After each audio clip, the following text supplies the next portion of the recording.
చేశారు, ఆశ్చర్య కార్యాలు చేశారు ప్రభా.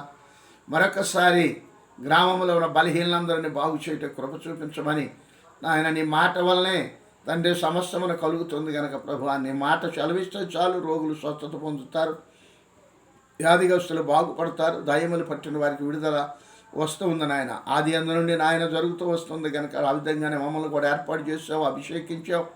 నీ పిలుపు మేరకు ఈ పని జరిగిస్తూ ఉన్నాం కనుక నాయన మేము చేయి ప్రార్థనలు, యాచనలు, జ్ఞాపనలు నీ పరలోక సన్నిధిలో చేర్చుకుని పరమ నుండి మాకు సహాయం అందించమని వేడుకొని ప్రార్థన చేస్తున్నాను. మరొకసారి నాయన ఇదిగో ప్రభు వెంకటేశ్వరరావు ఉన్నాడు తండ్రి, నీకు స్తోత్రాలు. మోక వెంకటేశ్వరరావు ఎన్నుపొసలో బలహీనత కలిగి చాలా అభ్యంతరకరం పరిస్థితిలో ఉన్నాడు.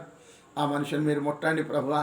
నాథా నీకే వేలాది వేల వందనాలు. మీరు ముడితే చాలు స్వస్థత కలుగుతుంది నాయన. నీ మాట చలవిస్తే చాలు బాగుపడతాడు ప్రభువా. ఇప్పటికే నువ్వు చేసిన కార్యముకై నీకు వేలాది వేల వందనాలు. ఆ కుటుంబాన్ని బట్టి నీ స్తోత్రాలు. ఎన్నో అద్భుతాలు, ఆశ్చర్యకార్యాలు, సూచిక్రియలు, మేలు జరిగించారు. వారి ఆపత్ కాలంలో నమ్ముకొన తగిన సహాయకుడని వారి నీ వైపు తిరిగిన ఆయన నిన్ను స్తుతించారు ప్రభు. ఎన్నో కార్యాలు జరిగించావు. అందరిని బట్టి నీ స్తోత్రాలు చెల్లిస్తూ ఉన్నాం.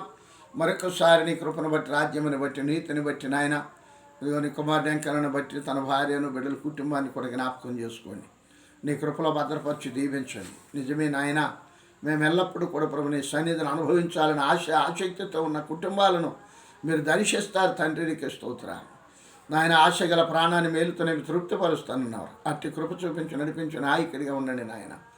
ఎందరైతే నీ దగ్గర నాయన మోకరెళ్ళి ప్రాణం వెళ్ళి ప్రార్థిస్తూ ఉన్నారో ప్రార్థనలు ఆలికిని జవాబిచ్చే దేవుడు నాయన. అందుని బట్టి నీ స్తోత్రాలు చెల్లిస్తూ ఉన్నాం, కృతజ్ఞత చెల్లిస్తూ ఉన్నాను తండ్రి. మరొకసారి నా భారతదేశమంతా నీ చేతికి అప్పగిస్తున్నాను. భారతదేశంలో జరుగుతున్న ప్రతి కీడు తొలగించండి, దోషాన్ని కడగండి ప్రభు నాయన. ఇదిగో ప్రభు నాయన, కొన్ని దేశాలు యుద్ధాలు చేత మగ్గిపోతూ ఉన్నాయి తండ్రి. నీకు స్తోత్రాలు. నీకు దూరస్తులుగా ఉండిపోతున్నారయ్యా.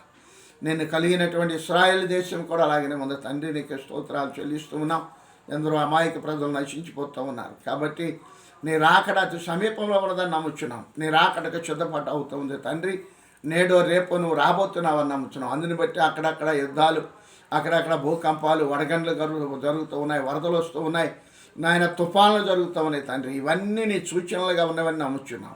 కాబట్టి మమ్మల్ని మేము సమర్పించుకుంటూ, స్తుతిస్తూ, ఆరాధిస్తూ, నిన్ను గణపరుస్తూ ప్రభు ఎల్లప్పుడూ కూడా నీ పాదాలు పట్టుకుని బ్రతిమలాడుతున్నాం. ఎందుకంటే నువ్వు పరలోకం విడిచి భూలోకానికి వచ్చావు ప్రభు. కన్యమరియ గర్భాన్ని జన్మించావు నాయన తండ్రి. నీకు స్తోత్రాలు చెల్లిస్తూ, ఎందుకంటే మానవుల యొక్క పాప పరిహార నిమిత్తమై వచ్చావు నాయన. మానవుల యొక్క పాపాన్ని నువ్వు భరించావు ప్రభా నాయన. నీ భుజాల మీద మోసావు ప్రభా. నీకు స్తోత్రాలయ్యా. పాప పరిహారమై నువ్వు కలవరి శిలువలో యజ్ఞమై యాగమై బలి అయిపోయావు ప్రభా. మానవాళ్ళందరి కొరకు నాయన నువ్వు త్యాగమైపోయావు ప్రభా. నీకు స్తోత్రాలు. నీలాగా త్యాగం చేసిన వాడు మరెవరునూ లేరు.